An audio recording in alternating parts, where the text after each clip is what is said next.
Hi,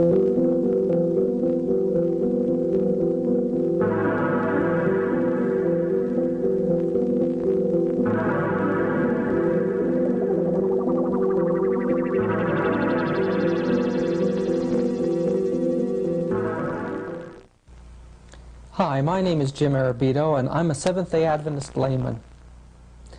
As a Seventh-day Adventist, I'm very, very interested in the fulfillment of prophecies in these last days. Especially am I aware of the place of Roman Catholicism in closing events.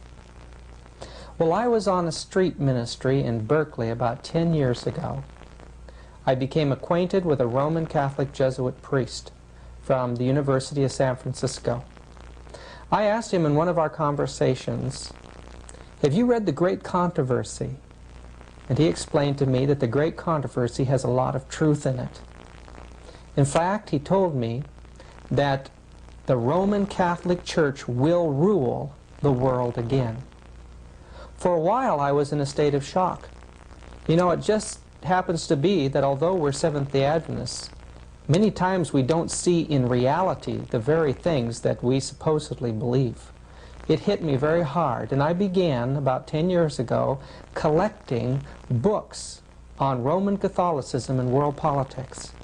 You know, we as Adventists expect somehow to see all these events take place out in the open. But you know, I found that that is not what Revelation 17 tells us. Revelation 17, verse 3 says this, "So he carried me away in the Spirit into the wilderness, and I saw a woman sit upon a scarlet-colored beast." Well, the scarlet-colored beast is all the political powers that are going to pull together to destroy the commandments of God. The woman riding on that beast is Roman Catholicism and fundamental Christianity. John describes these things as taking place in the wilderness. Now, in reading Revelation chapter 12, we know that when the primitive church fled persecution, she went into the wilderness. And in Great Controversy, page 55, Ellen White tells us that the wilderness is a symbol that represents obscurity and seclusion. This means that at the end of time, Roman Catholicism is working in secret with the rulers of this world in an effort to control the world, to take it over. And I believe that time is right upon us. You know, I plan to put together a documentary film called The Missing Dimensions in World Affairs. And for that film, I had gathered together interviews with people who had had either personal experiences with infiltration of Jesuits or Catholic priests, or in one instance, an interview with an ex-Jesuit priest by the name of Alberto Rivera, and another, a secret agent for the federal government, working for the Pentagon during the Second World War, and his wife was a chief stenographer of the Pentagon. All the funds that went over to Europe for the troops passed first through the Vatican. This man had had personal working relationships with Roman Catholic priests, and listen to him, he knows what he's talking about. I had to stop my plans to do this documentary and decide to just get these things before you right now. The Jesuit priests have been infiltrating every institution, and they're ready now for a takeover. I want you to pay close attention to this first person that we're going to interview. He's an ex-Jesuit priest, and he tells you about the infiltration by the Jesuits. Especially I work in dealing with the infiltration of churches and religious institutions as well as government. That cover a tremendous number of institutions. And the purpose of that infiltration was what for? Well, the purpose is what the Roman Catholic system has all the time as her own purpose, is to infiltrate, to penetrate all the areas of life where the Roman Catholic can have control and access for the coming world government. What that means is, in preparation for that world government, the Roman Catholic institution, especially since the establishment of the Jesuit order in 1541, throughout all these 500 years, they've been in preparation, and through infiltration and penetration of every level of society in order to take over the world politically and religiously. There are two doctrines that define very well these dangerous goal of the Roman Catholic institution. Two doctrines define this very well. One is called the doctrine of the apostolic succession, and that is dealing with the papacy. And the other is the doctrine, the temporal power, and that is dealing with world government. Of course, both, because you can see that even the Pope and his own individual office, he meet those requirements. He is not only the head of his church, as he called himself, John Paul II, the present Pope. He said he is the pastor of his church. He is not only that, but he is the head of his state, of his country. What that means, he is the head of a political state. Both combinations are in one office there. In prophetically speaking, that is what we see in the book of Revelation. The political power always hand to hand with the religious power. I was in Chicago years ago, and I was canvassing as a colporteur, selling Bible readings for Home Circle. And we come to one great big mansion where the folks were rich in that area, and cars all around it and so forth. But I went up the door, and I was pretty sure this fellow was a Catholic, so I gave him a Catholic canvas. And he invited me in, and then as soon as he got in, he turned the key in the door, and I said, wait a minute, what am I getting into? He opened another door into a great big mammoth parlor and a great big mammoth dining room with double doors in between, and all seated around the whole business was prelates, some from Europe and all the big ones from America. They were planning the Eucharistic Congress in Chicago. That was way back in the 1920s. And when they started talking to me, they tried to get me to be one of them and offered me every kind of conceivable opportunity that you could think of. They offered me everything, money, scholarship, and the whole works, and told me the advantage of being Catholic and what they were planning on doing in America and with America. They said, we're going to take over America, and we've already got it fixed, so know how in the world can they escape becoming under our authority. And well, we'll be in the jurisdiction and take over. I said, well, how are you going to take over the South? It's predominantly Protestant. It says we're going to seed the South with Catholic families. And then when they marry into the Protestants, their children will be raised Catholic, and before long we'll have a quarter, and then we'll have a third, then we'll have over half, and when we get over half, we've got America. That's one way of doing it. But it says that we've got other ways too. Well, I says, supposing all this was known, and the people, Protestants, knew this, he said, if they knew what we were planning on doing, there'd be bloodshed in 24 hours, and lots of it in 48. I said, are you prepared to take over in case that happens? He said, yes, we have our standing armies. We have everything all prepared with guns, ammunition, and the whole works. And said, we can take over, and you might as well join us and be in with us and get in on the right side of the fence. I said to him, I said, listen, there is nothing you can do to inveigle me to become a Catholic. I mean, nothing. I says, I know my horse is going through to eternity, and I'm riding on it. And I know your horses aren't, and I know that you'll be nonplussed entities when I'll be enjoying eternity and having a good time forever. And I'm going to see to it that I'm on the right side of the fence. And I know which side I'm on now.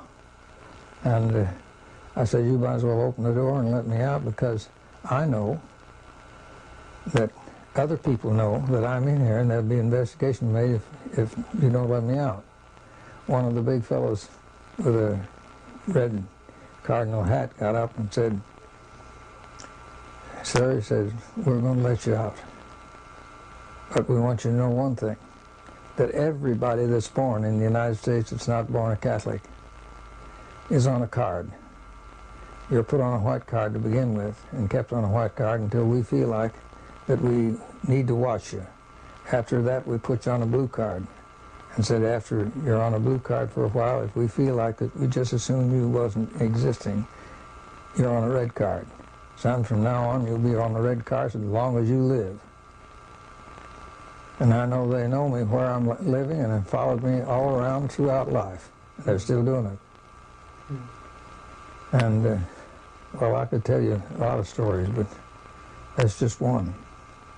Yes, it was in 1967 when a friend of mine came to me very excitedly. He told me that he was doing some colporteur work in Indiana, and while knocking on different doors to gain entrance, he was invited into a home very quickly, and he wondered how come he didn't have to use his door openers. When he went in, the fellow who had invited him into his home said, "I know who you people are." And he said, "Well, what do you mean?" He says, "Well, let me show you something here." And he moved aside a rug from his flooring there, and under that rug was a door. He lifted up the door, and here were stairs that went down into a basement.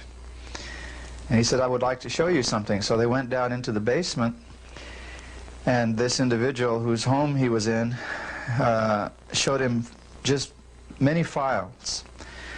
And as he was looking at these files, he wondered what it meant. He says, "Well," he says, "we know who you are, and I would like to ask you a question. Name me a name of somebody who belongs to your church." And so he said, okay. He named him a name, one of his girlfriends. And this man went to a file, picked out that name, and said this person was baptized on such and such a date, a member of such and such a church, etc.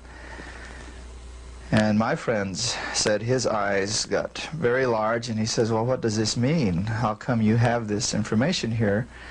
And this fellow said, "Well, I belong to the Catholic Church. I belong to a special order, and we have all of you on files in different parts of the country. This is the file that we have on your members of your church here. We know who you are, and we have more complete records on you than I believe you people have for yourself." He said, "I just wanted you to see that so you would know that we know who you are." Well, my friend left that home. He didn't sell any books, but I think he became a more serious thinking individual after that. Because I was always able to open up to anybody that I cared anything about, even a friend, much less your husband. And he was this way all the time I was married to him. Very evasive. Was he gone for long periods? Yes, he was. He was gone for 3 and 4 months, sometimes out of the year, sometimes a less amount of time, but always no less than 6 weeks at a time. And he would act so bitter when he left. He'd get me all upset to where I'd tell him, why don't you leave, Joe? And so he'd act so sad, but he'd leave. And I saw later that he really intended it to be this way. He was manipulating you. Right, that's true. Mm-hmm. Did he show any remorse? Not really. No, it was just as though that was his line of work. Very dear neighbors that lived across the street from me. And they knew my husband, and they had known us for years. And so when Joe and I were married, and he would try to communicate with them, but I don't know if he was revealing anything to them that he wasn't saying to me. But these folks told me, they were first to tell me that Joe, in fact, was a priest. Many of my friends questioned Joe in their own minds, not to his face, but they thought he was a very strange person. They thought it was strange that he'd have so many absences from our marriage. But of course I took all the blame for that. Not fully realizing that he was irritating me to the point of sending him away these times when it was necessary, in fact, that he was away. Because his church, I'm sure he had the calling that he had to answer, or the work that he had to do for his church. At what point were you sure that you had married somebody pretty high up in the Roman Catholic Church? When he had finally convinced me that it'd be wise for us to marry in his church. And I had belonged to the Seventh-day Adventist Church, or I guess I hadn't yet been baptized into the Seventh-day Adventist Church, but I felt that it probably would be smart to marry him in the Catholic Church. And so I went ahead, and then we went over to see a priest in Reno and was going to discuss being married. We had to go over to another office, another group of offices, and see a cardinal. And so when we went to discuss our marriage with the cardinal, Joe was rather talking down to the cardinal, and I felt this was sort of unusual because realizing, just common knowledge, that people didn't talk down to a cardinal if they were Catholics. And I thought that to be a bit strange, and the cardinal took Joe. The two of them walked away, supposedly out of range of my hearing. And that's when I realized that he, in fact, was a Catholic priest. And he had told me that he was going to, what was that word I wanted to use? Excommunicate? He wanted to excommunicate himself. And I thought, this is strange, a man that devoted to church wants to excommunicate himself. And then when I heard the discussion about the priesthood, I threw up the papers and I said, I've had it. I'm going to quit. This is it. I'm not going to be married. When you heard what discussion about the priesthood? Well, I could hear little bits about your position and this position and that position. It was just very scanty, but I knew that it was, at this time, discussing his priesthood. How long had you been actually married to him at this time? About? Oh, 6 years, I guess. I threw the papers up, yes. What I have here I gathered up. I noticed that even my divorce papers are gone, but I don't know what's happened to those. But you did see the papers, the wedding certificate that I have, and I don't know what happened to the divorce certificate. Did you take any pictures of Joe? Well, there were lots of pictures made, yes. We had many made. And then what happened to them? They were taken. I don't know where they went, but I don't have any pictures left of him at all now. Did he take them? I don't believe so. I don't believe so, but who knows? But you don't have any pictures of Joe today? No, none whatsoever.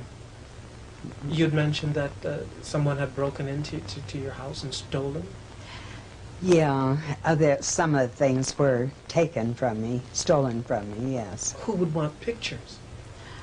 There must have been something else packed in that box. I'm sure there was. Or, who knows? It's a crazy thing. There were quite a few things missing.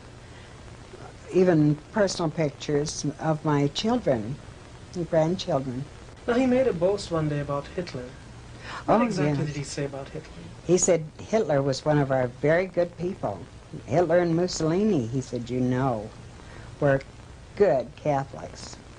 And he said also the mafia. He said we have some good people in our church.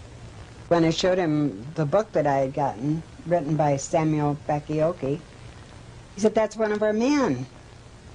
And so he said, notice where it was published. And he turned right away to the area in the front of the book where it tells you published in Rome. And he pointed that out very carefully to me. Are you telling me that in the same breath that he mentioned Hitler and Mussolini, that he mentioned Samuel Bakioki? I'm not sure of that. I'm really not sure of that. I don't know that that was at the same time. How did you feel when he said that? Did you think he was kidding you? Yeah, I thought he was jesting a lot of the times, and I would question him about it. And he really wasn't jesting at all, but you had the feeling that he was. Joe was a very sober person, and it was difficult to know when he was joking, which was seldom. He was very serious. He had a serious mission within him that he carried out. I was reared in Pasadena, in Southern California, which is only a few miles from Glendale, where Merle Vance used to speak on Sabbath afternoons in his discussions of the Catholic Church with the number 666 and how paganism had worked into the church. It was intensely interesting. Even I've used some of the things he has said even yet today. But he had these mimeograph sheets that he used to pass out that had the pictures that he had copied from his various publications. I know he did a lot of study when he went back to the seminary. He was studying on the connection between 666 and the Roman Church.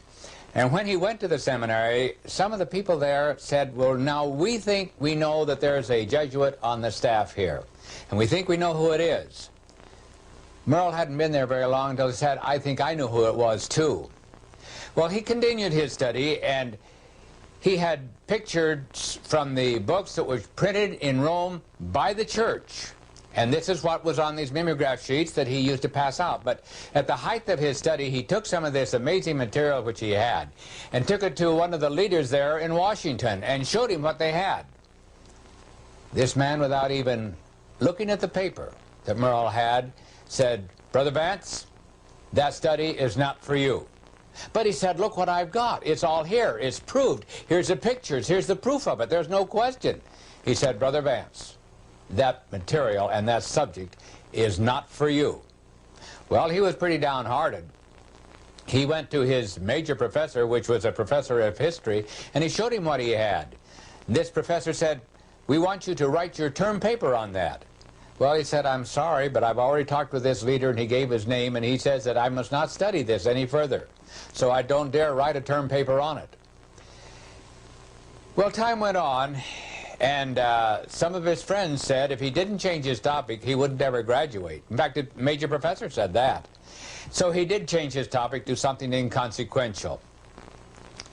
Finally, the time came for Merle's graduation from the seminary, and it just happened that this leader had been called to Europe for a year, and it was during that year that Merle was graduated. So he had his papers.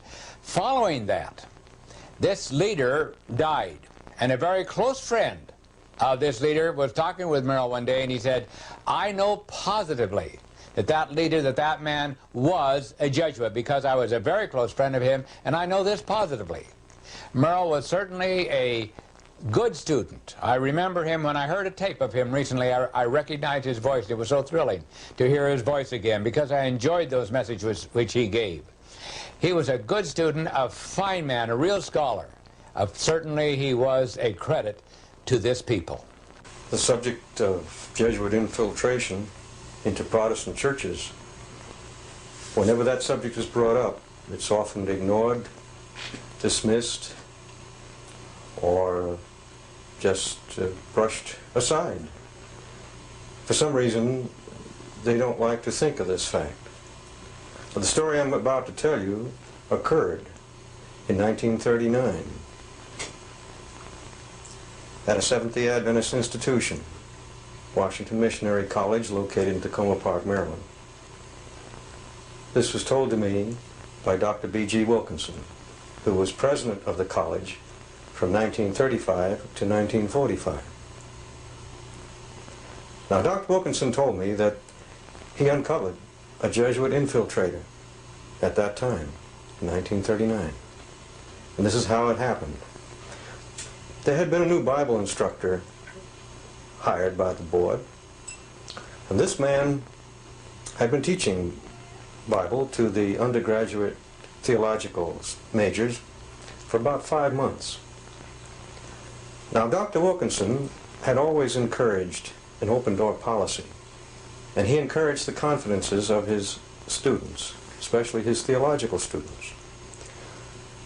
Now, some of these young men came to him after a period of about 4 or 5 months, and they said, Dr. Wilkinson, you teach Bible differently than this new Bible instructor does. There's some things about him that we don't understand. He brings up doubts in the classroom. Doubts about our theological position, about our doctrines. These doubts are then not resolved. They're left sort of hanging in the air. And they had other questions which Dr. Wilkinson couldn't answer. It aroused Dr. Wilkinson's suspicions about this man.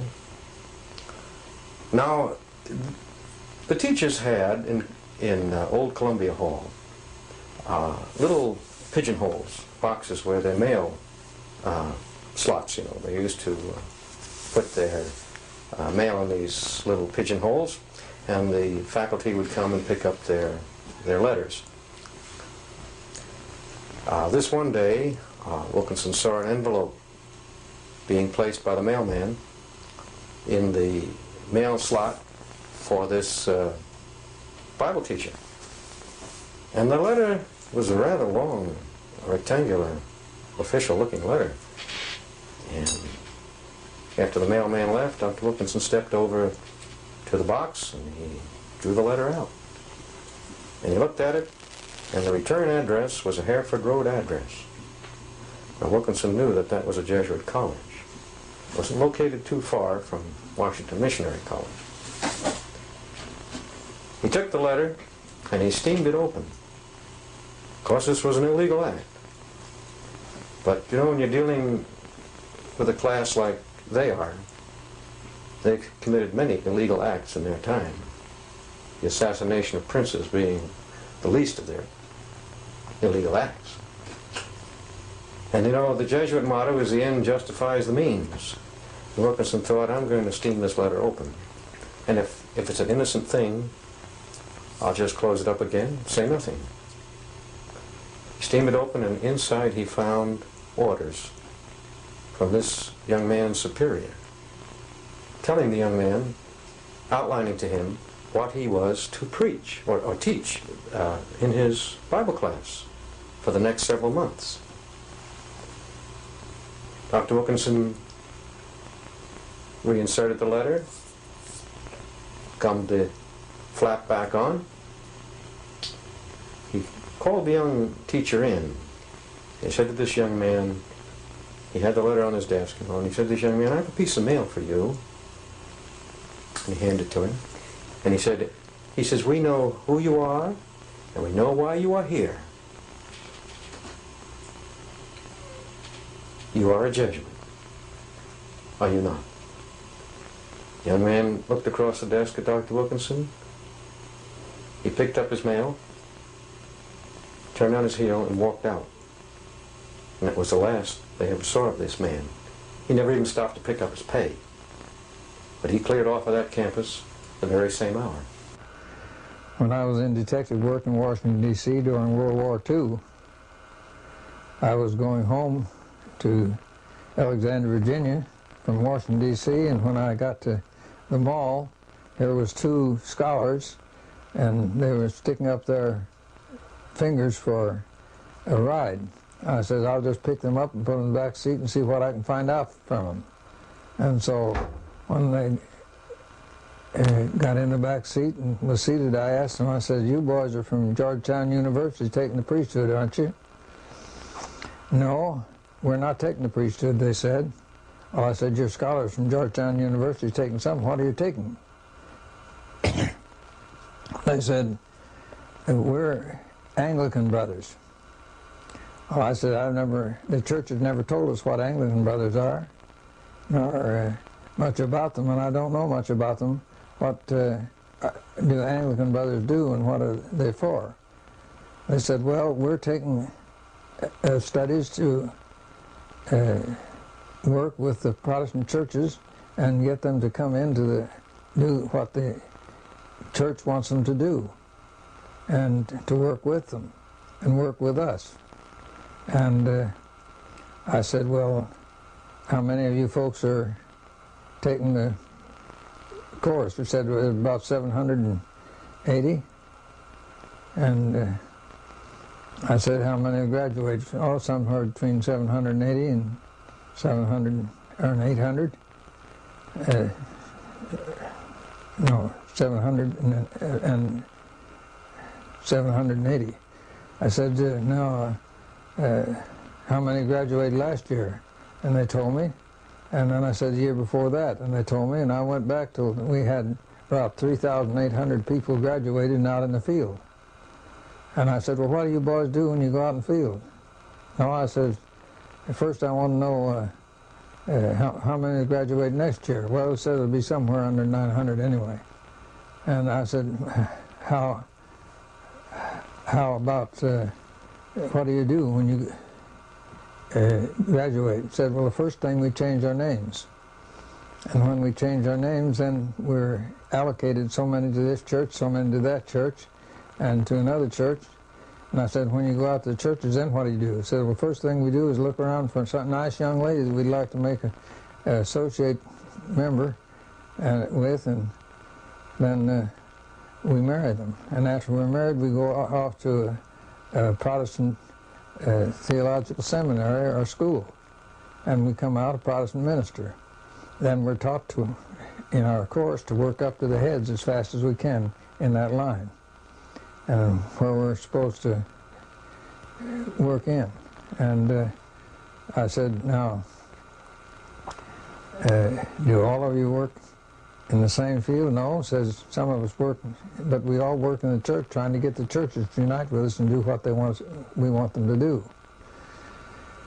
So were these Roman Catholic students then? They were, as far as I learned, from what I learned, they were Jesuits. I know they don't only infiltrate the Protestant churches, but they infiltrate their schools. And I know one fellow that got to be teacher in the Methodist school, and as a result of that, a lot of the Methodist ministers today are carrying communist cards. They utilize anything and everybody to bring their means to an end. My story goes back a few years ago. When my father first got the ministry, Pastor Alberto, he was sent by the General Conference to Reno, Nevada, which was his first ministry among the Italian-speaking people. At that time, there were quite a few that had migrated from the east to the west, and especially in the Reno area. So a call went out for a young minister, and my dad was ready and willing and consecrated to do his part in the ministry. He was a young minister at that time. And he was sent to Reno, Nevada. And from there, he was sent to, a call came through not long after that, after there was 40 to 50 members. A call came through to go to San Francisco. And of course, a minister has to always be willing to whether he wanted to or not, to go where he was called. And the call came through, and he did. He went to San Francisco to open up the work there among the Italian-speaking people. Of course, at that time, we never had any thought of who the Jesuits were and what they were about to do and what they were doing, even at that time, and that was some time ago. Anyway, after he was there a while, he got a call to go to Oakland to work among the Italian-speaking people. And he was told that he would be working side by side with a man by the name of Calderoni, Elder Rosario Calderoni, who would be in charge of the Italian work in that area. So my dad went and took orders from Elder Calderoni. He worked in Oakland and El Cerrito and Richmond for a while, bringing people to church and working with them, giving Bible studies, and many souls were baptized at that time due to the work which was promoted in that area. At that time, he became friendly with Elder Calderoni, and in one instance, Elder Calderoni admitted that he was raised and sent to school, to the Roman Catholic school back in Italy, and he was going to be a Jesuit. He was an admitted Jesuit at that time. And he said he broke away from the Jesuits and became an Adventist because he saw that they didn't have the truth. Well, naturally we all believed him. But it wasn't long after that when Dad would answer a call to the Stockton area to raise a little church in the Stockton area, which he went. And of course, all this time, he was under the direction of Elder Rosario Calderoni. And that's when we realized that there was something wrong. Elder Calderoni, at that time, we didn't know it, but was gradually destroying the work that was being done among the Italian-speaking people. The people would come in and complain, and that money was being sent to Calderoni, and wondered what was happening to it. And all the while, why he was visiting people and speaking against the young people, including my dad, that had newly come into truth at that time. Many of the young Italian ministers at that time were being dropped, one by one, for one excuse and another. And we found out it was Calderoni speaking to Elder Houswick, who at that time was in charge of the foreign work. And we were wondering why this was happening. The church was being undermined. We just don't know how it was happening until later, of course, we realized that we felt that it was because of the background, and possibly Elder Calderoni was still in the work the Jesuits pay, or under their direction. It had to be, otherwise the work would have gone ahead, because it went ahead so beautifully before that. Friends, I can only tell you of one incident, but of course I hear of many others. And if one person can get into our work and cause a destruction among the Italian-speaking people, I shudder to think of how many more are doing the same thing today. That was my father, John Arbido, who was kept from the ministry by Jesuit influences in the Seventh-day Adventist Church. Adventists should wake up. Time is short. What organizations have now been taken over by the Jesuit order and other institutes of Catholicism? What world powers are in her hands to be used in this final chess game for the takeover of the world? We can get some idea when we look back to the Council of Trent in the 1540s through the 1560s. At that time, and during those years, we find vows that were taken by these secret orders to take over the education of the Protestants, take over their schools, take over their churches, especially to destroy the Protestant Bible by creating many translations, destroy the monarchies of Europe, destroy nationalism, to use astronomy and astrology to create new calendars that would eventually transfer the sanctity from Sabbath or Saturday to Sunday. Their goal was to take over the business world, internationalism. They were to take over banking, to take over Judaism and the movement of Zionism, to create political strife and chaos and all of these things for one end, that Catholicism should rule. Listen. I did training in monasteries and convent where I prepare cursillistas, the Legion of Mary, the Blue Army, many of these militant organizations. I train and prepare how they can become Baptists, how they can become Adventists, how they can become Methodists, how they can become Presbyterian, how they can become Pentecostal, and all these areas where they must infiltrate any area. You bring up one of the other questions I have, might as well ask it now, particularly the Blue Army. Is that in some way connected with the Fatima? That's correct. Is yes. that to protect it, or that they are the army that creates the greatest promotion of that cult, of that satanic cult, here in the United States. In every country the Roman Catholicism display this promotion to the so-called Virgin. There is not even Mary, the Mary that we know in the Gospel, but a distortion of that really, truly Mary of the Gospel. They display to different militant organizations the promotional need for certain saint or virgin, whatever. And the Blue Army is the greatest promoters of the call to Mary here in the United States. The Opus Dei is another arm of the Jesuits. What that means, you have Masons, you have Illuminatis, you have the New Age movement, you have the Trilateral Commission, you have the Club of Rome, you have so many others. There are in different areas working through certain programs what they need in that particular area where these organizations move, whether they are secret or public organizations, they need to control certain area of certain people, and this is where and how they'll be ready to have them under control through these organizations. The Opus Dei mainly, they move next to what they call Christian democracy.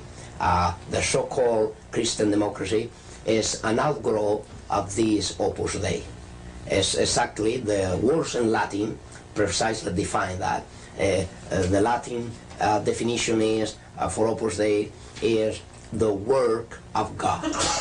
What that means, the Opus Dei, Opus meaning the work, and then you have how you call Dei, Opus Dei, the work of God. When the Council of Trent occurred, it was controlled by the Jesuits. Yes. How about the Vatican II?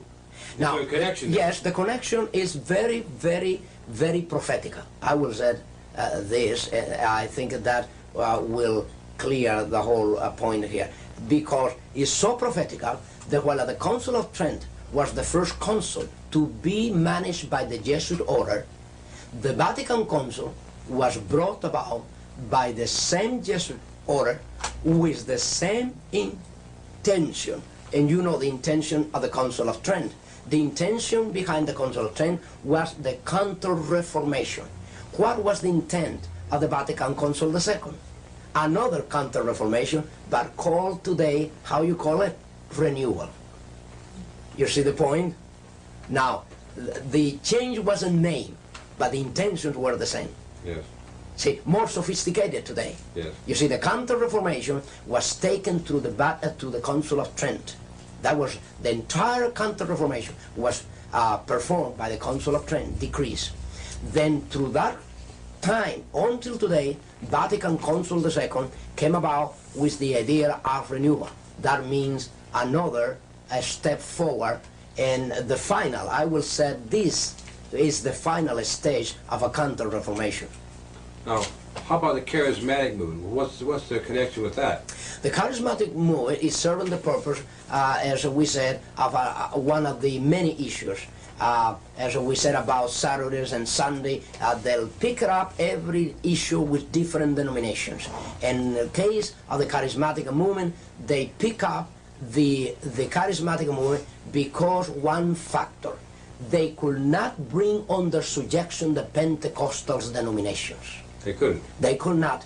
Even when they went to the ecumenical movement before, from 1945 down to our day, since this already starts. As a matter of fact, if you want to know, the World Council of Churches started financed by the Jesuits in Europe in 1945, after the end of the Second World War already, or by the time that the World War was to end, already the Jesuits were at work trying to unite all the Protestants in Europe.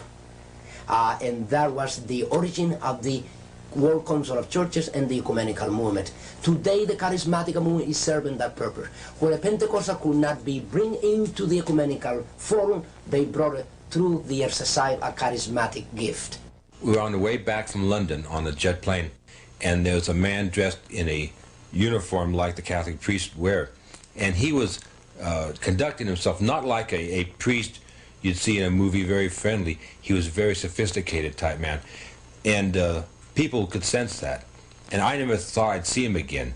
But in Baltimore, at the airline station, where the baggage has come off, well, I turned around and there he was next to me. And I just turned to him and said, "Hello, friend. Are you a Jesuit?" And he says, "Yes," with a big smile. You see all of his teeth. And he was very happy with himself. I said, "Well, listen, I'm very interested in the Jesuits. I've read some about them. And what would you think about the Council of Trent and what was invented in the Council of Trent and the infiltration of the Jesuits into Protestantism and the use of the Jesuits through organizations like the Illuminati and the futurism theory, the secret rapture that they invented for the Protestants?" And I talked to him about a lot of those things, and he had a metamorphosis take place. His face became rigid, his smile went away, and he looked me right in the eyes and he said, "You know quite a bit, don't you?" Like he never expected it. And I told him that you know, I was one of the Protestants that got away, and if he could realize that if somebody like me knew those things, just imagine some of the other of God's people that know those things and are willing to tell anybody about them.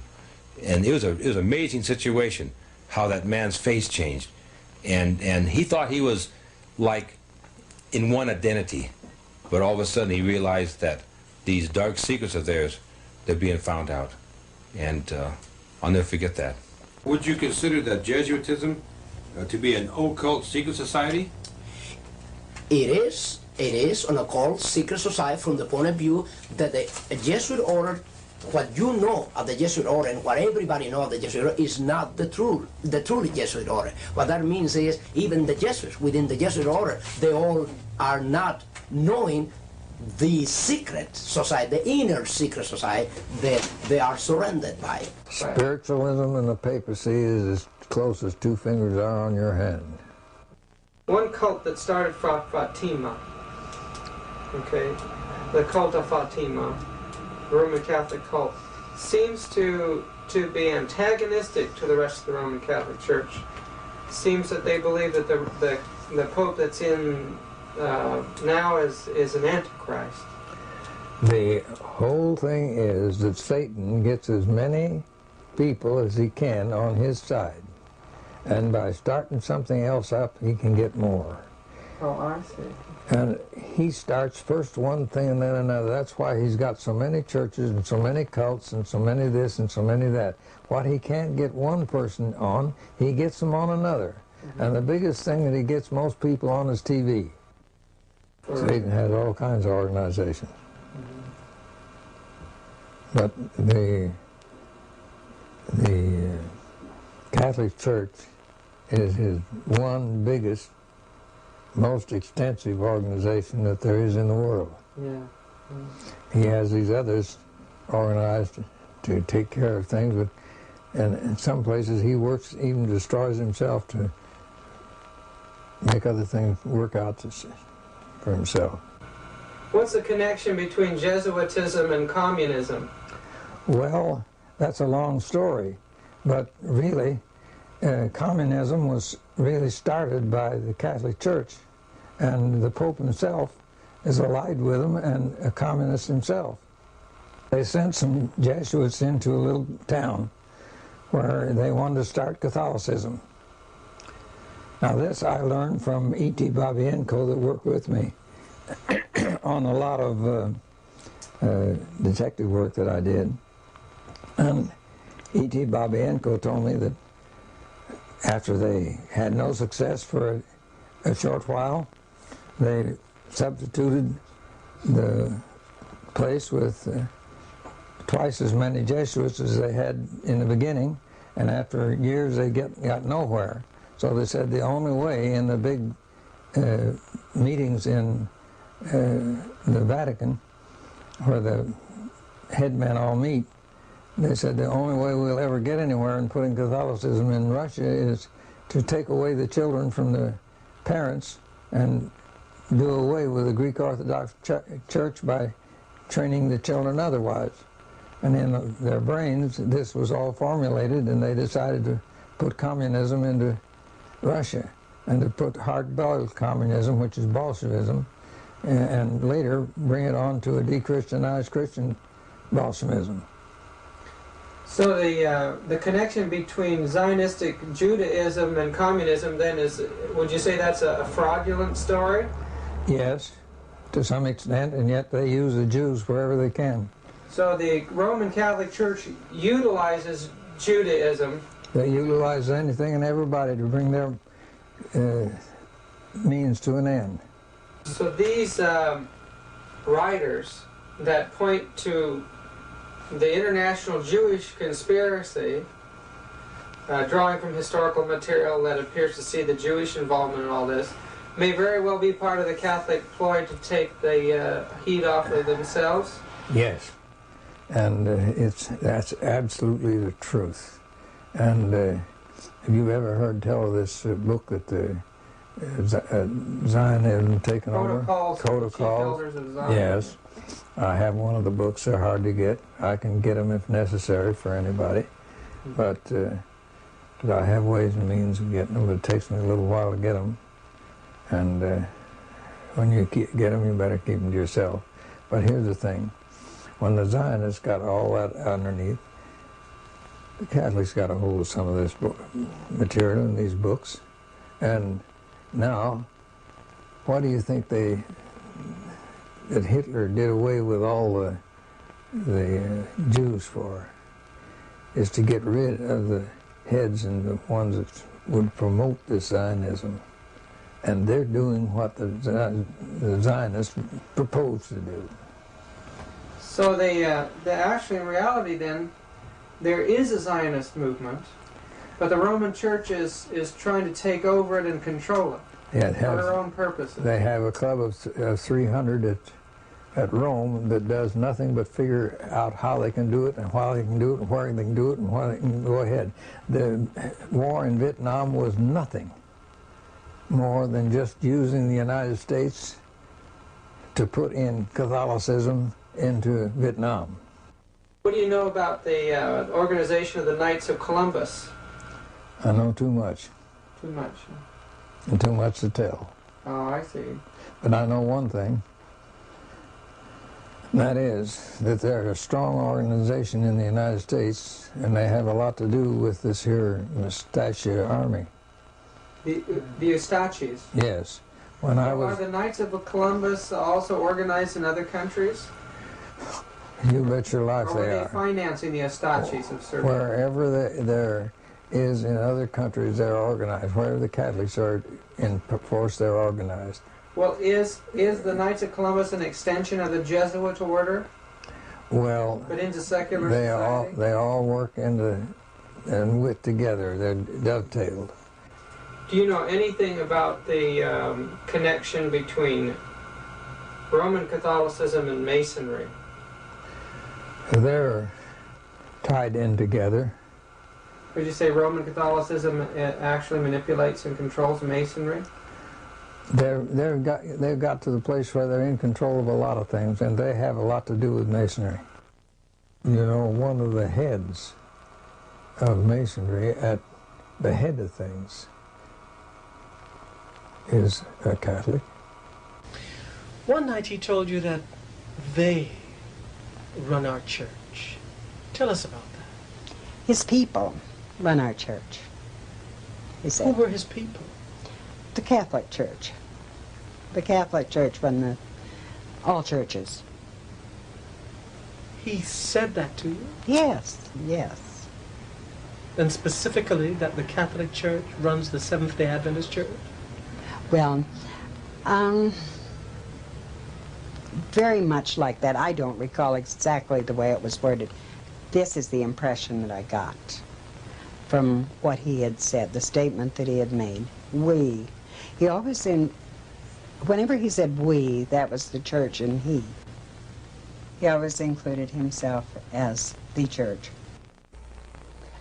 From Jeannie's testimony about her marriage to a Catholic priest agent, we get a sense of the tremendous confidence that the Roman Catholic Church has now in her position of dominating the nations and its institutions.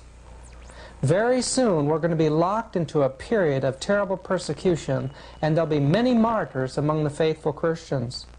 Listen to the words of Revelation 17, verse 6. "And I saw the woman drunken with the blood of saints and with the blood of the martyrs of Jesus." She is uniting with the rulers of the world. Listen, in verse 12, "And the 10 horns which thou sawest are 10 kings, which have received no kingdom as yet, but receive power as kings 1 hour with the beast." Rulers in this world will give their political power to a system, a political system that will be dominated by the papacy. And that system is going to make war upon God and His followers. In Revelation 18, part of our last message to the world is to tell the world, "All nations have drunk of the wine of the wrath of her fornications, and the kings of the earth have committed fornication with her." That the governments of the world are in an unholy alliance with the Roman papacy, and God is going to judge them. I want you to listen very carefully to Dr. Hiram Duke's testimony as he shares their position in world politics. When I was behind these locked doors, they told me that they were going to cede the South. And with what they told me then, I knew they were planning World War II. And I knew they were planning on bringing all the DPs and ceding the South with DPs. They've done it. They've got to the place now where... DP is... What's a DP? That's the folks that are displaced in the old country on account of war. Well, one thing that's interesting is no bombs are dropped on the Vatican. Well, my wife was the head stenographer in the Vatican, in the Pentagon at that time. And she gave all the orders and sent out all the orders to the big men. And she had orders to see that there was no Protestant flew over the Vatican and over Rome, because they were afraid that they might, through their own ingenuity, want to drop a bomb there. Are you aware that the head immigration authority in Germany was a strong Catholic, and that he let the men in that were trained in New York for the hoodlums that went over to do away with the Tsar and his outfit, and they were shipped by him into Moscow by getting one of their men into Moscow and shipped in boxcars, and this fellow in Moscow that got in there ahead went and opened the padlocks off of boxcars and let them out, and they went right up and did away with You're talking about Lenin and Trotsky. Yes, sir. Trotsky was trained in New York, wasn't he? Yeah. The head of a bunch of hoodlums. Got to talking with E.T. Babienko about a lot of things. And we got in places where we wanted to know things. And we put on priest garb, dressed up like a priest, and he put on even garbs on beyond the priesthood. Well, because he spoke in 44 languages more fluent than I do in English, and his wife speaks 33 languages fluent. Why, and he understands enough in other languages right away quick, and he picks them up like magic. The General Conference used him for interpreter to go between a lot of these places wherever they needed him. And he went to Europe and went to Asia and a lot of these different things. And when he went to Asia, he was over in the Himalaya mountains, where it's so difficult to learn the language. He learned some things was going on in Europe, and he wanted to go over and find it out. So he took an airplane, and he flew over there, and he dressed up like a big head man in the Catholic Church, and he went in among these other men, and he purported that he couldn't understand their language. They had to get him an interpreter. So they got him an interpreter, and he understood their language better than they did. And he understood everything they were saying and everything they were saying about him. And that way, why, he fooled them to where they thought he was a high dignitary, and he went in and found out things that he wouldn't otherwise. When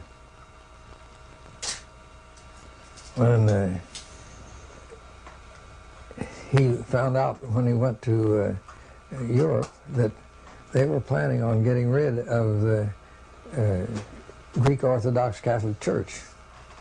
And one reason they tried with the Illuminati tried to put a bank in Russia, and they couldn't get the bank in Russia because the fact that the Tsar was too smart for them. And so they said, well, the only thing we can do is do away with the Tsar. And what years was this? well, this was way back in the time of before the World War I.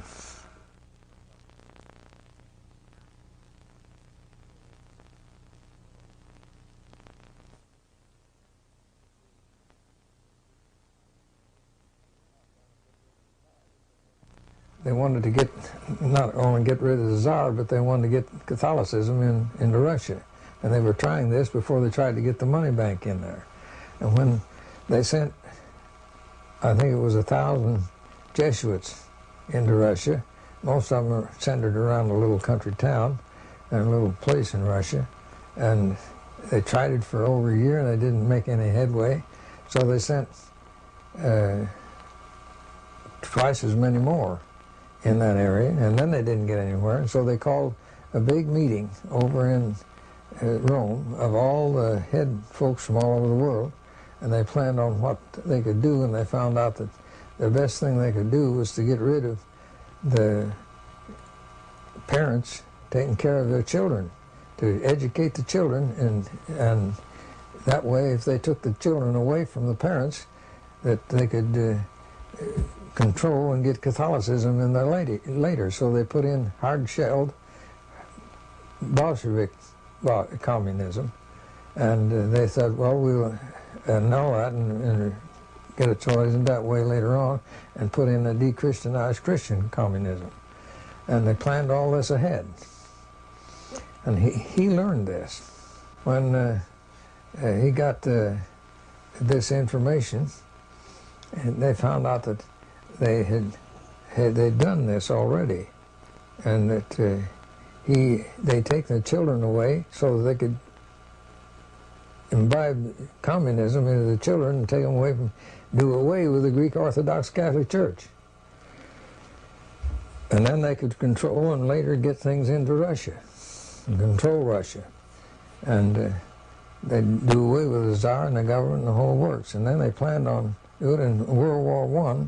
They dined, wined, and educated 300 hoodlums in New York to do all this, and to go over and take over the Tsar and take over Russia and put this Bolshevism in Russia. Well, when they got it all ready, they had already gotten their man.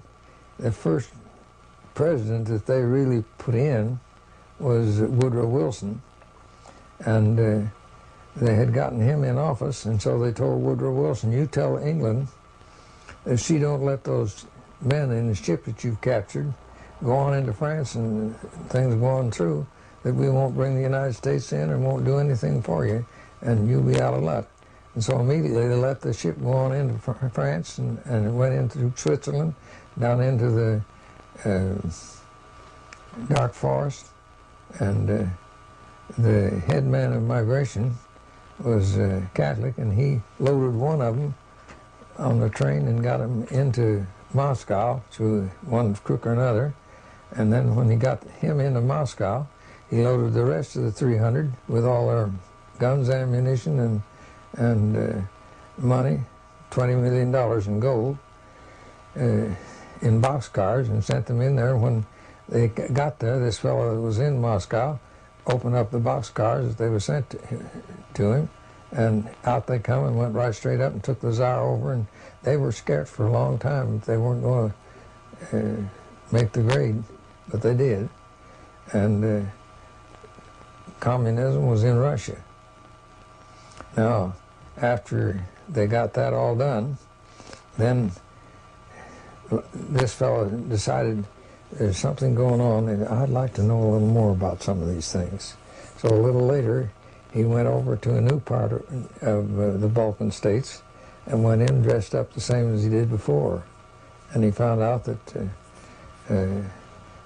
they'd called the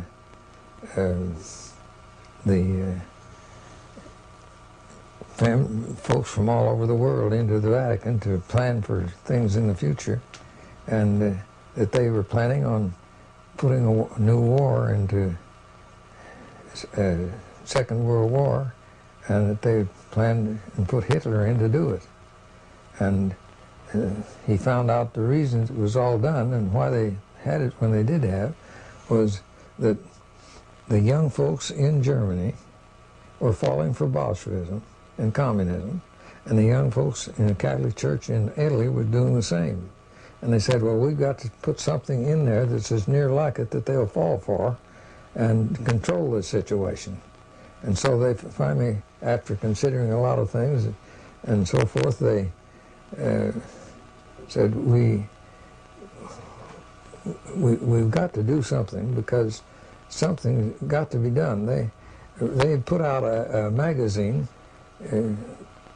among these young folks to stop them from turning Bolshevik and communist oriented, and it was so bad that they decided that they'd have to do something, because Russia put out another magazine that told that way back before this they had controlled another country with the same kind of government, and it was in such and such books and such libraries in Europe, and they printed what was in the books and in these magazines. It had such a percussion that they said, we've got to do something else, we've got to control the situation. So they said, we'll put in Nazism in Russia that was born in their brains, and fascism in Italy, and we'll pick our men, and they had Hitler picked and his face altered to do the job. They sent money. What do you mean by his face altered? Well, they altered his nose and different things. Oh, really? And then they picked Mussolini for Italy, and they sent hundreds of thousands of dollars to begin the situation, and it went through the Swiss banks into Germany. I know of that from what about E.T. Babienko told me. And when they got the whole thing started, it was all planned, fascism, and that's how Hitler got to be head of the German army. What about all of his occult interests? You know, well, that's all Aryan, planned. Northern European race stuff, Hollow Earth, and all that. That's all invented stuff that they worked out together. This Mein Kampf that he was supposed to write was hired to be done by a man in England, and he never wrote it at all. And as far as I could learn, and Babienko could learn, and then they went through with the Nazi works in World War II that you all know about. And now we have a breakdown in the communism. It isn't the old Bolshevik communism, and Catholicism is being put in Russia, and our work is going forward because they couldn't let Catholicism in without letting us in, and they're still holding down on things. But they're using Catholicism to gain control of the whole world. Over 50% of the world is communist today. I'll tell you something else that you might be interested in, and that is that when Woodrow Wilson was put in, the Catholics brought in enough Catholics from Europe with the understanding that they were to vote Democrat to throw the election for Woodrow Wilson. It's a pity to have even to say that at this point in the history of the United States, in the history of the presidents, has not been other president. From the time of President Washington, that was the first president to be utilized by the Jesuits. If you were not aware of that, President Washington already was initiated by the Jesuits to bring about the first communication with the Vatican ever known in this country. From there on, President Reagan, to all this time, President Reagan has come to fulfill the greatest the greatest moment in the history of this conspiracy, because no other president has come as close as President Reagan with the Vatican, and even not even John F. Kennedy. What that means is they have done to President Kennedy, to President Reagan, what they were not able to do even through a Roman Catholic president. And nevertheless, I will say this: the religious belief of President Kennedy is nothing more, nothing else than another expression of Catholicism. Perhaps I need to clear this. Roman Catholicism is not only the Roman Catholicism. Roman Catholicism is still, and it has been at work outside the Roman Catholic system. What that means, there are many daughters of the Roman Catholic system outside the Roman Catholic system. And as there are many daughters, these daughters have children, and of course President Reagan fit within that picture. His relationship with the Vatican today brought about several things. One of them is the diplomatic relationship with the Vatican. Second, the preparation for the signature of a concordat between the Vatican and the United States. And if you want to know, this never took place overnight. President Reagan was prepared and is here for the task that is performing today as President of the United States by the Jesuits of Rome, and the time that he served as a star in a movie that was very well known and still being shown today, a very old movie about the football team of Notre Dame. New Rockney. That's correct. This is the time that the first contact was made by the Jesuits with Reagan. Jesuits, under the stream of an induction, they were not directly to be involved. They only were the elements, the intellectual element that will prepare this. The case of Abraham Lincoln. Abraham Lincoln, the president, was killed by the Jesuits of Rome, but there was no a Jesuit there involved directly. Nevertheless, was the Jesuit who prepared the plot against his life and prepared and trained those who were to kill him. They arranged it. Yes, yeah. It happened with President Kennedy, the same thing. Yeah. The assassination of Kennedy is another fact that can be proved of any time that was ordered and by the Jesuits in order to get rid of a president that already was ashamed to the Roman Catholic institution, being Roman Catholic. You have two different streams. In Abraham Lincoln, you have that there was a man professing to be a Christian, solid Christian, and then there you have a man that professed to be a solid Catholic, but then put to shame his own institution when he was confronted about what he will do as a Roman Catholic president about the Constitution and about the interests of the Roman Catholic institution. When he placed the Constitution of the United States above the canon laws of the institution, he called for disaster. Do you know anything about the assassination of President Kennedy and its connection with Catholicism? Well, I wouldn't like to dwell too much on that. But I know one thing. They told President Kennedy that they were coming back after he refused to sign the pro school bill. And they told him that he better sign it when they come back. And there was head Catholic officials there at the works. And the whole thing, I'm quite sure, was planned before they come back. They asked him to sign it, and he said, I'm told the Protestant people that I wouldn't sign a bill, a poker bill, while I'm in office this term. And I won't. I'm as good as my word. I won't go back on my word. And a short while after that, he was not a dead man. He was a vegetable. He wasn't killed. But his wife knew all about it and called the Greek boat fella and told him he wanted him. She told him that he told her that he'd come and get him and take him over to his island. He was over on his island for some time, quite a while after that, when the whole family went over to the island, his family, Kennedy family, and they buried him out at sea. He was in the hospital on the Greek island for quite a while. What about the British royal family and the oligarchical families of northern Italy and some of these old families that have, you know, actually ruled for years and years and years? Do they have any connection with the Roman Church today? A lot of them did. A lot of them ruled under the Roman Church authority. You take Henry in Germany.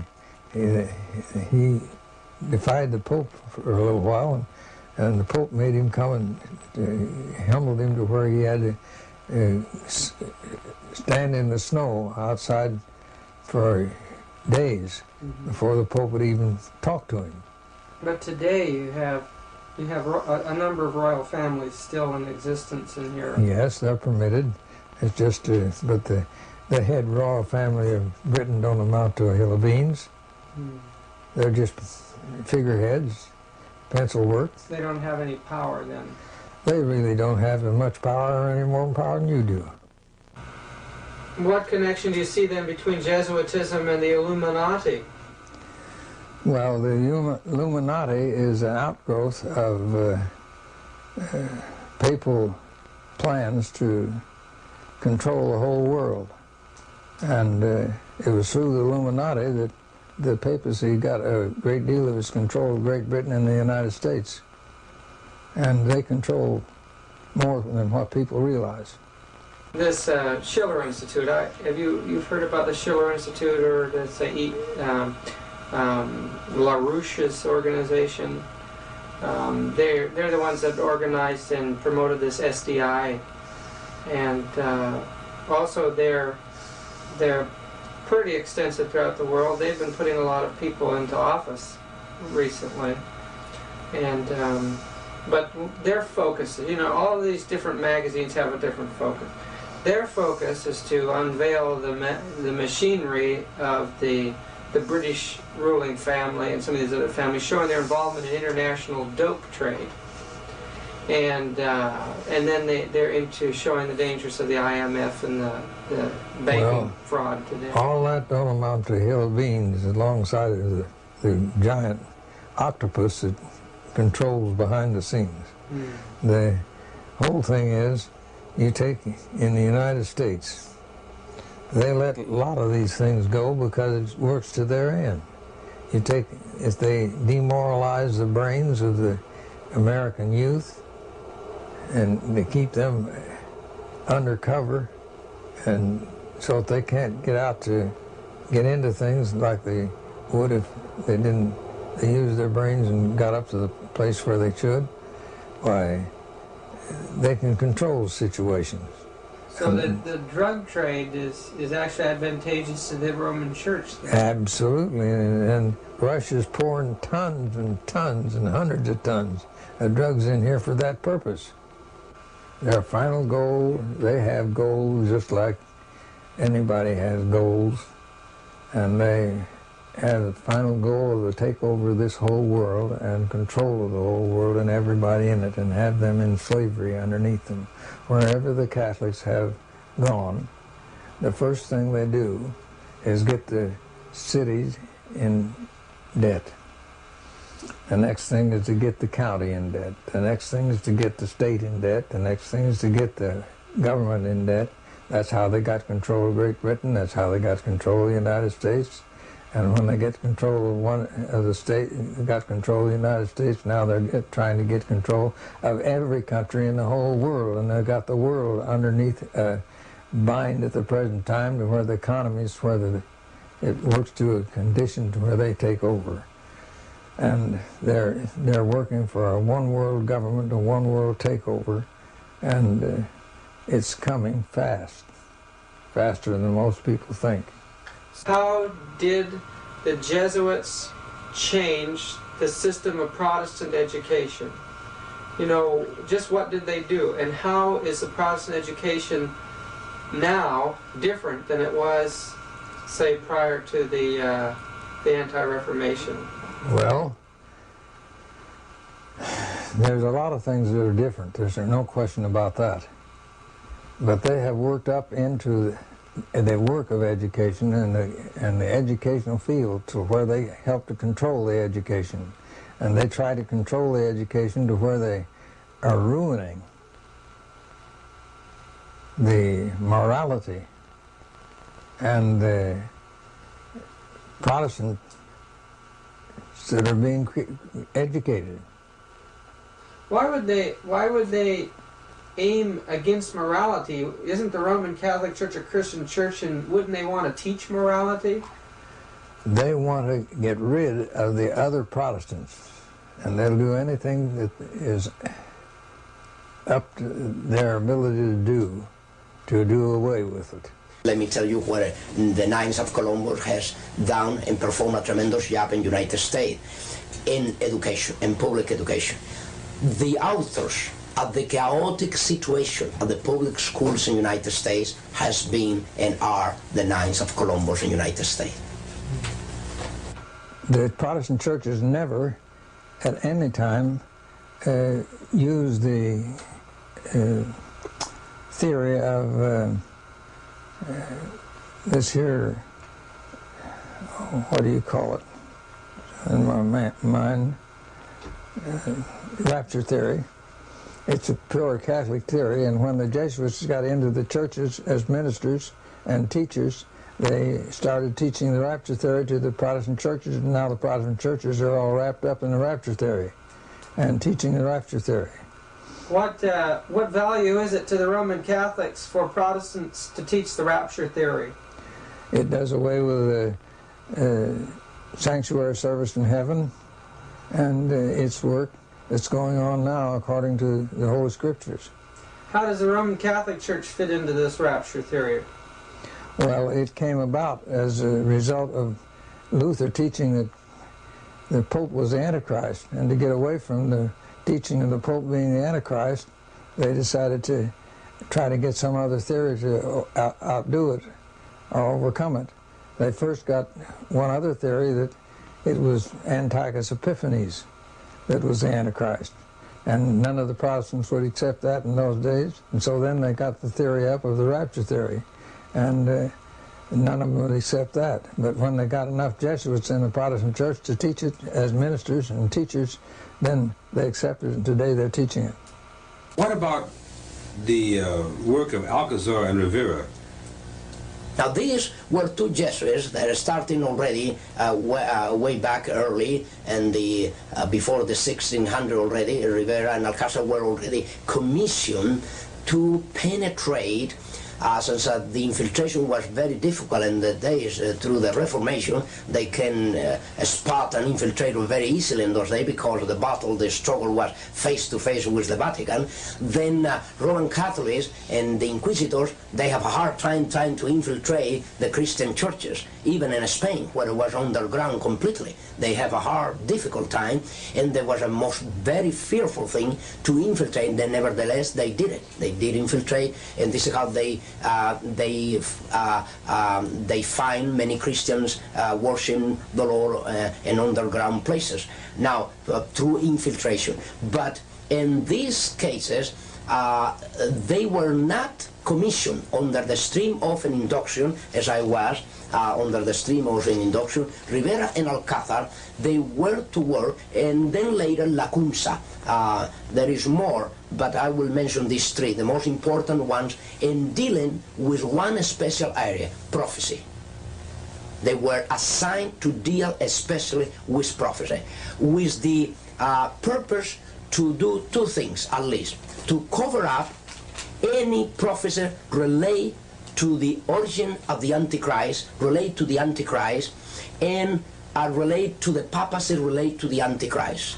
And second, to cover up any idea that the Roman Catholic institution was never a Christian church, as I pointed out before. What that means is to make possible in Bible commentaries and church history that the Roman Catholic institution always will appear as a Christian church, fall in apostasy, and then need a renewal. And need a renewal. That was the idea that Rivera, Alcázar, and Lacunza, tried to trace. Among other things, they tried to implement the idea that most of the prophecies of the book of Revelations were already fulfilled by the time of Nero. Yeah. What that means is that don't worry about prophecies today, don't worry about the Antichrist, don't worry about a one-world government, don't worry about nothing like that. Yes, that's correct. Walter Martin has been and confessed by him. As a matter of fact, I could mention that I have a debate already with Mr. Martin. I have already a debate with Mr. Gary Metz, and I took them both by surprise. I took Mr. Gary Metz on radio by surprise. I not only persuade him, I force him to answer these accusations and these slanders. And then I took immediately Mr. Walter Martin and Anaheim. And both gentlemen, they were not looking really to meet with me. They were trying to avoid, if it were all possible, that confrontation that I did have with both. We have tapes of these confrontations and these debates. And then Mr. Walter Martin, he himself, even so that I knew his name and the list of very confident persons by the Jesuit order. What that means is that the Jesuit order will have a list made up in United States of people as well as institutions that are worth trusting. And Mr. Walter Martin, I even mentioned to him in this confrontation with him that his name was listed in that list. What did he say? And he said to me, well, I don't know why my name is there. I said, you should know. He should know. Yes.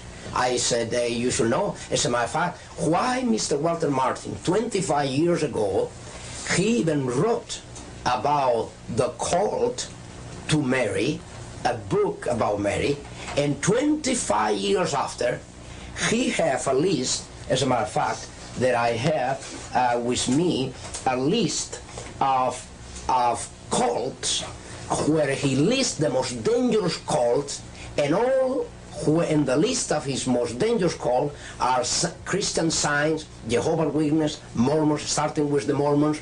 And suddenly I thought, I was expecting that he will place at the top of the most dangerous cult Roman Catholicism, but were the Mormons.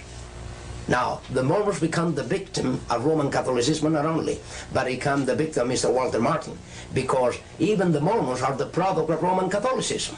The pressure for Sunday in the future is an issue. Is that a product of the Jesuits, or what do you know about that? Well, what I know is this, that even the Seventh-day Adventist denomination has been placed under the greatest setup and a real setup of all the history of the denomination. And the proof and evidence is that now the leadership is already in a position where they themselves cannot play the role of Frankenstein no longer, because they're being unveiled, they're being discovered, and their intents and their true intents, in cases where already most of them has been already trained, prepared by Jesuits to be where they are. So, will this Sunday issue seems to be on the President's desk to be signed? The moral majority is pushing for it. The Lord's Day Alliance has pushed for it from its inception. That was one of the reasons it was created. Yes. So in other words, you think that for example, the Adventist leadership are going to fold up? No, that is not true. No. In the how the denomination has been set up and their keeping of the Sabbath is this. The Roman Catholic institution already, and this is why you have Viacoki and some other elements within the denomination, there already has been even honor, I mean, and condecorated by the Vatican concerning their work. And actually, the Roman Catholic institution is preparing the greatest surprise of them all, because it's not going to be even Sunday that they are going to be after. It's going to be Saturday, and you will see why. The reason of this is when already Catholicism already came about with the idea during the Vatican Council II that a Roman Catholic Mass that was only to be performed on Sundays as to be the only valid Mass for Roman Catholic. Even if they go any other day, Saturday, Friday, there was no valid a Mass for their obligations. Now, during the Vatican Council, the second session, suddenly the whole picture changed, and you know what for. The whole picture changed and said, now Saturday Mass is considered to be valid Mass as Sunday Mass. But that means not only that, more than that, Saturday Mass can replace Sunday Mass. But it's the Protestants, yes, not the Jesuits that appear to be pushing for the Sunday, for national Sunday law. Yes, actually, this is to trigger a reaction to really make you for a cover-up. The issue here is not even Saturday, is not even Sunday. The issue here, whether it's Saturday or Sunday, the issue here is the person of the Antichrist. You see, in matters of days, right now, the conflict is being utilized, the struggle between Saturday and Sunday is being utilized more for the benefit of Roman Catholicism than even for the benefit of the Christian Church. And that is how it has been exploited, to the point that already the Vatican approved, listen to this, approved the publication officially of Vaiakoki, see, and dealing with from his book called From Saturday to Sunday. Now, if the Vatican go as far as approving a publication as such, what do you think that is happening? Do you see the point here? Yeah. If the Vatican goes as far, telling an official, a member of the denominational body of the Seventh-day Adventists, I am the author of this book, I'm telling you that you have changed Saturday to Sunday, that you, as a Roman Catholic, you were the one that changed it. I mean, openly saying that there you did this, and the Cardinal said and come and say, oh yes, we agree, we did this, we agree. Now, what are they trying to gain by doing this, by accepting this? What they are trying to gain? They are trying to gain the sympathy, they are trying to gain the life, and they are trying to gain the entire denomination as they have gained the Pentecostal, as they have gained the Protestants through different other issues. Nevertheless, they touch every other issue except the real issue. Through any other issues, like the tongues business, the charismatic gift, you see, they are dealing with their things where nobody can see what is behind. In other words, they cannot openly see any evil because you will see the Vatican as a good, in a good position, a renewal position, say, yes, we recognize that we did wrong, we changed from Saturday to Sunday, and we admit this, and we're going to do something about it. The Vatican Council did it. You see, we are going to incorporate now officially the Mass on the day of Sabbath. You see? So the Bible's clear. Oh, yes. When they go that far, you can see one thing for sure. Now, there is, in this issue,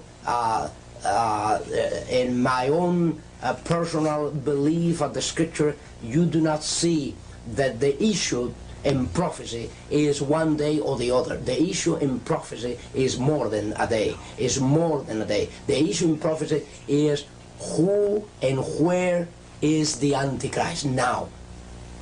Once that the person perceives the reality and the manifestation of this prophecy, they'll know the rest according to the Scripture. But when a person is blind to the reality of who the Pope is, and the Pope is granting every favor to every other denomination, they'll believe that the Pope is not such a bad guy at all, after all. The whole thing is that they don't care what happens to people. Or who wins, as long as they come out. As long as they're out on top. Yeah. And they see to it that they're on top, or it don't begin, or they put an end to it. Now, they have in a short while past said that there's too many of these proselyting people proselyting people from South America in the Catholic Church. And there's too many people leaving the Catholic Church, and we've got to do something to stop it. And we're going to do something to stop it. And they've worked and told their priests to that extent. And that comes straight from the Vatican. Now, who is the proselyters? The main proselyters of Seventh-day Adventists. Every week there's 10 to 11 and 12 churches being raised up. There are over 100 churches out of Catholicism in South America.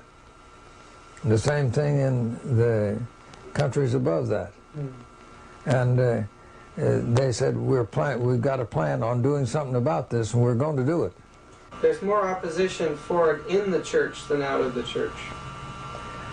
Well, I'm wondering if there's a certain amount of activity or infiltration in the church that would try to hold these things down from within. Well, there could be infiltration in the church without any question. But you can't say there is or there isn't until you know what you're talking about. They're wise as serpents and harmless as doves. And they're maybe a little wiser in some respects than what they were here a few years ago, in the fact that they don't let things out to stir up indignation and get some people started. But there always is somewhere, somehow. Gathering information. Gathering information. There isn't a time when that won't happen. If you want to do some homework throughout the news media, you will find something. As a matter of fact, not only throughout the news media, but you will find something very interesting even throughout film industry. There are a lot of movies has come, and a lot of article has been written up, and a lot of television show has come out, and even movies and TV and through radio, a lot of talk show has come out dealing with the very issues that I have dealt in these 4 parts of my testimony. They did not this before. Before 1979, over all these issues, everybody was quiet. Every other reporter will never inquire about celibacy and the problems of celibacy, about lesbian, about gays within the clergy, about the mafia and the relationship of the bishops and the cardinals with the mafia and the clergy, about the banks, international bank situation with the Vatican bank. Nothing of this was ever dealt with, except when these testimonies went out. Then the news media started dealing, the film industry started dealing with priests that were unfaithful priests, cardinals that were unfaithful cardinals, bishops that were unfaithful bishops. As a matter of fact, even Jesuits within the Jesuit order were sent out immediately to answer to these very issues, to answer in their way. What that means is they went saying from every direction, yes, we recognize there are priests involved with the mafia, there are even bishops. We recognize there are priests that they have broken their celibacy and they have committed a fornication and they're still committing fornication. We recognize it. But you see, the church is another matter. The idea always was to tell the Catholic people, tell the Christian world, yes, these things happen, but this is isolated. This is one priest, a bishop, a cardinal, someone that was unfaithful. But this is not the religion. This is not the system. This is not our belief. This is not our life. This is not our conduct. That is what they pretend to do. You have, among even present Jesuits, Hans Kahn, the German Jesuits, and then you have Malachi Martin. These men under dispensation. Dispensation. What that means, granting them the authority and the power by the Vatican and the Jesuit general to go out and speak against the Pope, speak against the liturgy, speak against the clergy, and they will not suffer excommunion. You see that they can go now trying to deal with these very issues, trying to justify that regardless of all this commotion, of all this immorality, of all this corruption, of all these crimes, this is different from the mother, from the system. These are individuals within the clergy, but not the system. And of course, the system is the one that created them all.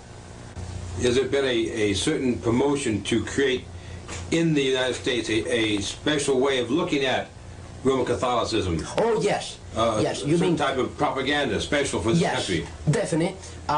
This is why they has been so successful here in the United States, being a country of a Protestant inheritance with a Christian beginning, right in the 1620, when the Pilgrims arrived to the northeast coast of this country, and suddenly today is making a concordat between the Vatican and the United States. Now, what that means, this is the greatest treason ever known to the very founders of this country. I mean, the most direct treason and betrayal that have taken place in this country has taken place, and the fact that now this government is looking for fellowship, for relationship with the very criminals that caused the greatest massacre in Europe, by which massacre and through which persecution the Pilgrims arrived to the northeast coast of the United States. We were told that the United States would repudiate every principle of the Constitution, and I'm sure that that is not too far in the distant future. You know, an integral part of the papal policy was an organization called the Inquisition during the Middle Ages. It began in the 12th century under Innocent III, which was the most powerful of all the popes of that time period. The purpose of the Inquisition was to seek out heresy and stop it, but it used some very unorthodox methods. One of those methods was to force certain confessions out of Christians or others, and with those confessions use them to form public opinion, to raise crusades, to destroy the primitive Christian church. Crusades went out that destroyed people by the millions. We'll not know how many until the Judgment Day.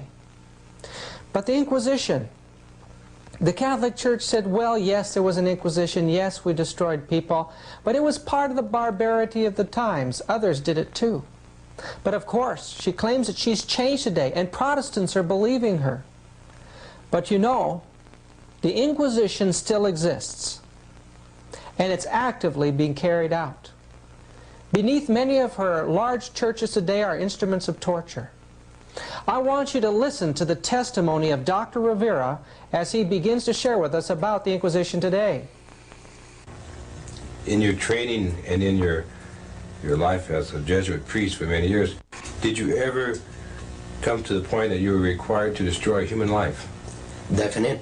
Is part of the oath and induction of any Jesuit that come under the oath and induction, and perhaps you care to know that I have revealed a great deal of this in this booklet after Alberto came out, the first part of my testimony, dealing with my minor seminar and major seminar as we went through these questions. And now you have in double cross, it is a revealing, at least a little part in these pages here, page, let's see, this is 12 and 13 at least, you see that is part of the oath and induction that I was taking as I swear to take the life not only of kings and princes and governors and mayors and senators and congressmen, but even my mother or father or brother or sister, whosoever come to be between the interests of the Roman Catholic system and the interests that they pursued. What that means is, if a president of a nation is there to interfere with the interests of the Roman Catholic institution and their pursuit of power, they will be crushed. They'll actually, we were granted, I was granted that authority, that power, to exercise that authority, that power. That when any individual, whether it is a child, whether it is whether it's a woman, whether it's an elder man, whether it's a boy, whether it's a girl, whether it's a king or a queen, regardless of who the person is, when that person, that city, that nation, this country oppose to the goals of the Roman Catholic Institute and interfere with, that already call for disaster. What would you say has happened to the Inquisition? You know, right now we don't see inquisitional tribunals, but we know that the goal of the church is still the same, and the engine of the Inquisition was set up all over the world. What's happened to that particular department of the church? It's still in force in one way or another. He said to this fellow, if you weren't a Catholic, what would you be? He says, the big Monsignor Segura said to him, said, if I wasn't a Catholic, I'd be a Seventh-day Adventist.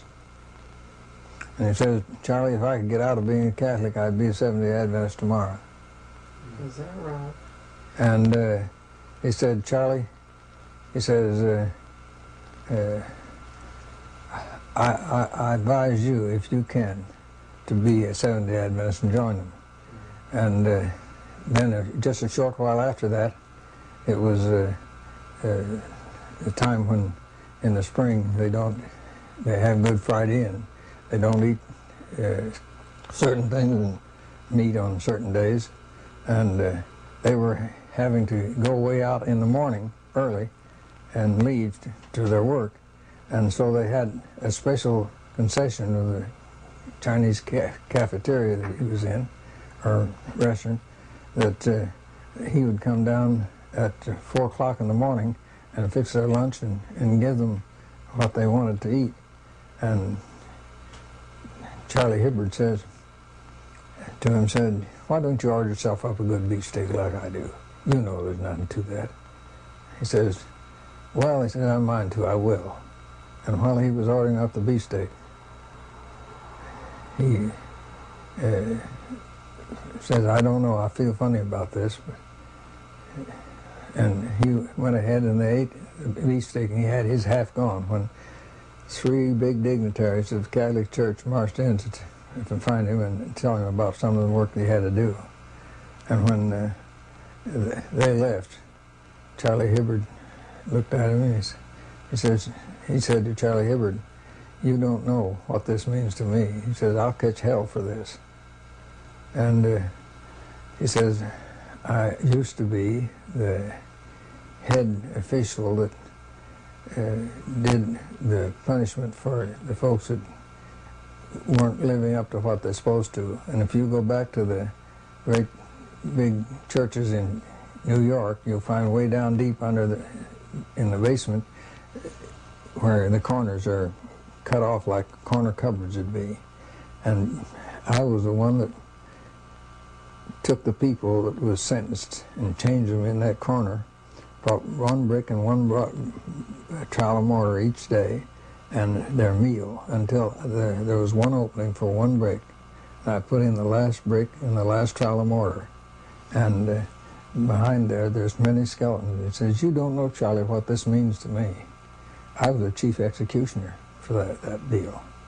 And me to eat beefsteak like this, he said, I'll hear from this in a few days. He says that I'm from that tribunal back there. And said, you wait and see. In a few days, he got a notice that he was to appear before the tribunal in New York. And when they left on the train, he said, Charlie, if I live after this, said, if I live, I'll send you a card, greetings for your birthday. The card never came. I could tell you stories like this by the hours. So the Inquisitional Tribunal is still active for Roman Catholic people?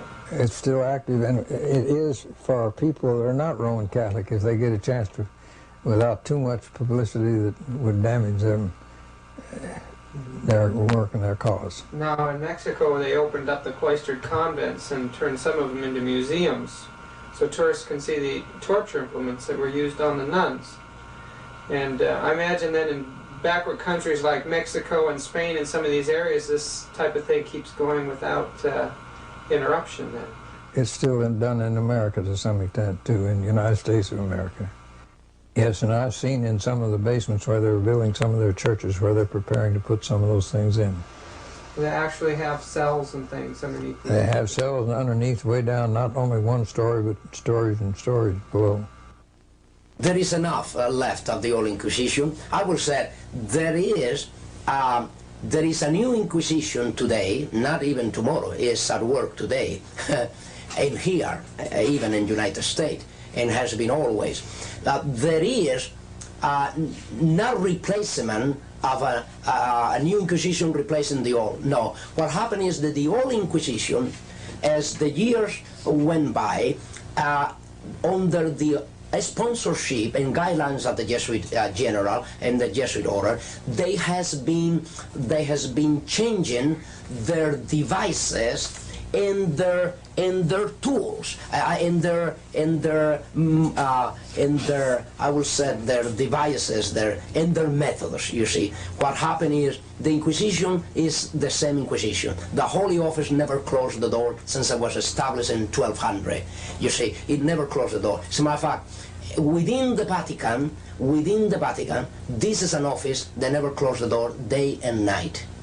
Today have a different name. It happened that they have a different name today, as they have different devices and methods to bring people to trial. Today, the Inquisition is at work. As a matter of fact, you have a book here that is called Night Journey from Rome, that we came to publish. A Night Journey from Rome is one of the last converted Roman Catholic priests in the United States, an American priest that was converted to Christ and his gospel about 2 years ago and came with us to the reading of Alberto, the first part of my testimony. He was Clark Butterfield, is his name, a Californian priest. There is the book here, Night Journey from Rome, and here is the most revealing thing about the actual Inquisition in the United States.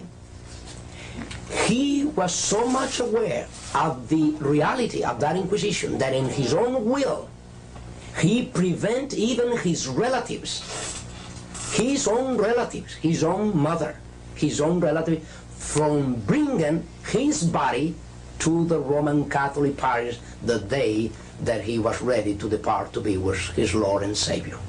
And he almost prophesied, and I will, because exactly that was the intention.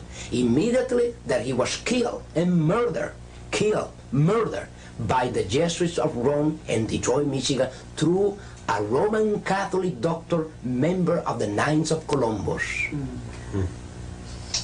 Then you can see the Inquisition is alive and well, with different devices, different methods, and a different name. Today they call the Office for the Preservation of the Doctrine and the Faith. We were trained in many different things, from chemistry for poisons to warfare of any kind. And of course, we were not to be involved in these things. Let me explain this. Jesuits, under the stream of an induction, they were not directly to be involved. They only were the elements, the intellectual element that will prepare this. The case of Abraham Lincoln. Abraham Lincoln, the president, was killed by the Jesuits of Rome, but there was no a Jesuit there involved directly. Nevertheless, was the Jesuit who prepared the plot against his life and prepare and train those who were to kill him. They arranged it. Yes, yeah. It happened with President Kennedy, the same thing. Yeah. The assassination of Kennedy is another fact that can be proved of any time. Does the idea of assassination, murder, persecution, and suffering bother you? It really shouldn't. I remember when a Roman Catholic priest stood in this studio and told me that they were watching me and that they were serious about any threat to what they wanted to do. I told him, go ahead, shoot. What difference does it make? As long as I'm alive, I'll present this truth. But if I die, then my troubles are over. Everyone that will be in heaven will have suffered for Christ. When we get there, our Master will have scars in His hands. And only if we suffer will we feel we have a perfect right to that place. In fact, in Revelation 12, verse 11, we read, "And they overcame Him by the blood of the Lamb, by the word of their testimony, and they loved not their lives unto death." This message we have to give, we've got to give without worrying about consequences. It's a divine message of truth. It can't fail. We're fulfilling the prophecies of the closing events, and it's going to go through to completion. It's time for all of us Adventists to wake up, give up the things of this world, and go forward and give this message. Now I want you to listen very carefully as Dr. Rivera and Dr. Dukes share these thoughts with you. The Lord is still in control. The Catholics are going to do what they're going to do. And there's nothing we can do about it, only just go out and do what we can to warn other people and get them into the right channel. The future of Catholicism, according to the prophecy in chapter 17 of the book of Revelation, is what even the Holy Spirit used to convict me to leave at once a Roman Catholic system. That means there was no hope. I became a Christian within the Roman Catholic institution, and I want to stay within as many to help the others. And there, from 17 to 18, God revealed to me there was no hope within the institution. Why haven't they removed the Adventist Church thus far then? Because the good Lord has had a hand in things, otherwise it would have been done, and that's positive in my way of thinking. But they have plans for the Adventist Church now, and they have plans on fixing it so they can't buy or sell. The best advice is based for Roman Catholic is to come out of her. That is God's decrees. Come out of her, my people. For Christians is what the book of Ephesians chapter 5 relate. It said clearly, do not have fellowship with the unfruitful works of darkness. What fellowship? Rebuke them. That is the position of a Christian, and that is called by the Holy Spirit. I will say these are the two most urgent messages to be communicated to the Roman Catholics, to come out of her, to the Christian, keep out of her, keep out of their fellowship.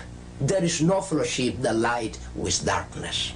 The seventh day is a Sabbath, and that God still reigns, and no matter what happens, no matter what the Catholic Church does, no matter what the Jesuits does or what their plans are, God's behind the scenes and He's with us. We have nothing to fear. Nothing to fear. Do you believe there is Christians among the Roman Catholics? There are any Christians? And the person said, yes, there are Christians. Oh, I know. My own mother, my own father, you'll see. They don't believe in all these things. They just go there to witness about Christ. But they are truly Christians. You see the point here. They will say, she was not a Christian church, she's not a Christian church, she will not be, but they come and tell you there are Christians within the Roman Catholic institution. That is impossible. A person, when is convicted under the Holy Spirit, being a Roman Catholic, the first thing that the person felt and know that she or he must do is to leave Roman Catholicism. Because Roman Catholicism leave first from them, and then they leave after. You see, even a person that leave Roman Catholicism without being a Christian, Roman Catholicism is still with the person. What that means is they can leave the physical system, but Roman Catholicism is still with the person. Only Christ can eradicate from the root Roman Catholicism from the heart of a person. It's amazing to hear these messages coming from someone who's not even a Seventh-day Adventist. But we're told that the majority of those that will give this message will come out of the Catholic and the Protestant churches during the loud cry in the latter rain. In fact, very, very few that now profess the truth will press their way through the narrow way that leads to life eternal and be saved at last. Brethren, I don't want any of you to be lost. The message we have is just too important right now. There are those that are arising in our church today which are undermining our historical position on prophecy and trying to get our people to join in a more ecumenical posture with the churches of this world. While on the other side, on the conservative side of things, there are those who are rising up and trying to take our historical prophecies and reapply them into the future, weakening the historical message of Adventism. It's time for Adventists everywhere to begin to restudy out the messages that made us the people that we are, and to present those messages with power before the world, under the power of the Holy Spirit. Friends, it's time that the Sabbath be presented to the world more fully. We have gathered here in our studio pictures and film from every corner of the globe showing that the Sabbath was kept in every country right down through the centuries. We've been able to show that in the early centuries that the Sabbath was kept by all the Christian churches but Rome and Alexandria. This message needs to go out, and we need your help, and we need your prayers. We can't do it alone. We need all Adventists everywhere to help us. Would you please have prayer with me as we close? Dear Lord in heaven, now as we face the last years in the great drama, we pray that you will move upon the hearts of Adventists everywhere to raise up workers to finish this work. Move upon the hearts of those who see this program to set aside this world and prepare for the coming of Jesus. In Jesus' name, amen.